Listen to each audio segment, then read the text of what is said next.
આકાશવાણી ભુજ સમાચાર શીતલ વૈષ્ણવ વાંચે છે। નમસ્કાર। કેન્દ્ર સરકાર દ્વારા આયુષ્યમાન ભારત પ્રધાનમંત્રી જન આરોગ્ય યોજના હેઠળ 70 વર્ષ અને તેથી વધુ વયના વરિષ્ઠ નાગરિકોને આવકના કોઈપણ જાતના બંધન વિના 5 લાખ રૂપિયાનું વધારાનું વીમા કવચ આપવાનો મહત્વનો નિર્ણય લેવામાં આવ્યો છે। કેન્દ્રીય મંત્રી અશ્વિની વૈષ્ણવે જણાવ્યું કે દેશના વરિષ્ઠ નાગરિકોને અલગથી આયુષ્યમાન કાર્ડ અપાશે, જેનાથી 6 કરોડ વરિષ્ઠ નાગરિકો 5 લાખ રૂપિયા સુધીની મફત સારવારનો લાભ મેળવી શકશે। ઉલ્લેખનીય છે કે રાષ્ટ્રીય સ્વાસ્થ્ય નીતિ હેઠળ કેન્દ્ર સરકારે વર્ષ 2017માં આ યોજના શરૂ કરી હતી।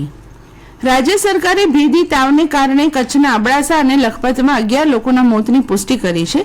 રાજ્યના આરોગ્ય મંત્રી ઋષિકેશ પટેલે ગઈકાલે જિલ્લાની મુલાકાત લીધી હતી। દરમિયાન પત્રકારો સાથેની વાતચીતમાં તેમણે જણાવ્યું કે કુલ 16 મોતમાંથી 11 જેટલા મોત શંકાસ્પદ તાવને કારણે થયા છે, જ્યારે અન્ય 5ના મૃત્યુ અન્ય બીમારીઓને કારણે થયા છે। વધુમાં મંત્રીએ જણાવ્યું કે રાજ્ય સરકારે દર્દીઓની સારવાર અને ઝડપી સ્વાસ્થ્ય સુધાર માટે પૂરતી વ્યવસ્થા કરાઈ હોવાનું જણાવ્યું હતું।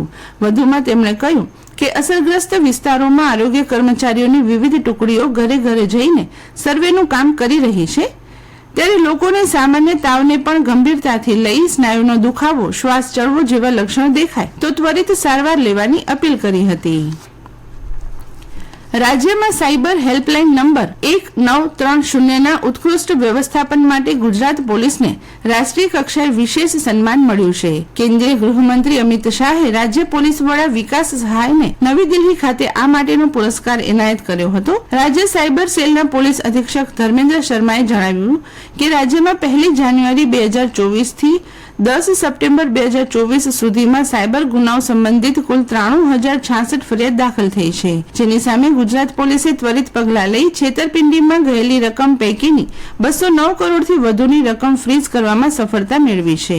હેલ્પલાઇન નંબર 1930ની કામગીરીમાં વધુ 90 કોલર્સના સ્ટાફની ભરતી કરાશે, તેઓ ફરિયાદોની નોંધણી અને નાણાકીય સંસ્થાઓ સાથે વિશેષ સંકલન કરી નાગરિકોના છેતરપિંડીના નાણાં બચાવવા મદદરૂપ થશે। ઉપરાંત સાયબર ગુનાઓ માટે એક અલગથી ચેટબોટ તૈયાર કરવાની કામગીરી શરૂ કરવામાં આવી છે। સંસ્કૃતિનું જતન કરી નવી પેઢીને પ્રેરણા આપવાનું કામ આપણે કરવાનું છે, તેમ જણાવી મુખ્યમંત્રી ભૂપેન્દ્ર પટેલે છોડમાં પરમાત્મા, વૃક્ષમાં વાસુદેવ અને છોડમાં રણછોડની ભાવના થકી વારસો જળવાઈ રહે તે માટે સહિયારો પ્રયાસ કરવા અપીલ કરી હતી। મુખ્યમંત્રી ભૂપેન્દ્ર પટેલે મહેસાણામાં ઊંઝાના શ્રી ઉમિયા માતાજી મંદિર ખાતે ધજા મહોત્સવનો શુભારંભ કરતી વખતે આ મુજબ જણાવ્યું હતું। ઉલ્લેખનીય છે કે ઊંઝામાં ઉમિયા માતાજી નિજ મંદિરના 1868 વર્ષની ઉજવણીના ભાગરૂપે આ મહોત્સવનું આયોજન કરાયું છે।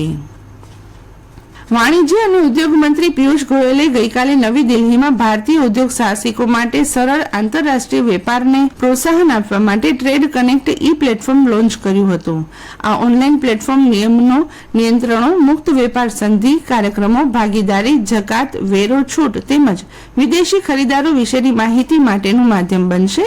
કાર્યક્રમને સંબોધતા શ્રી ગોયલે જણાવ્યું હતું કે ટ્રેડ કનેક્ટ પ્લેટફોર્મ એ વિવિધ મંત્રાલયો, સંસ્થાઓ અને સંસ્થાઓ વચ્ચેનો ભવ્ય સહયોગ છે।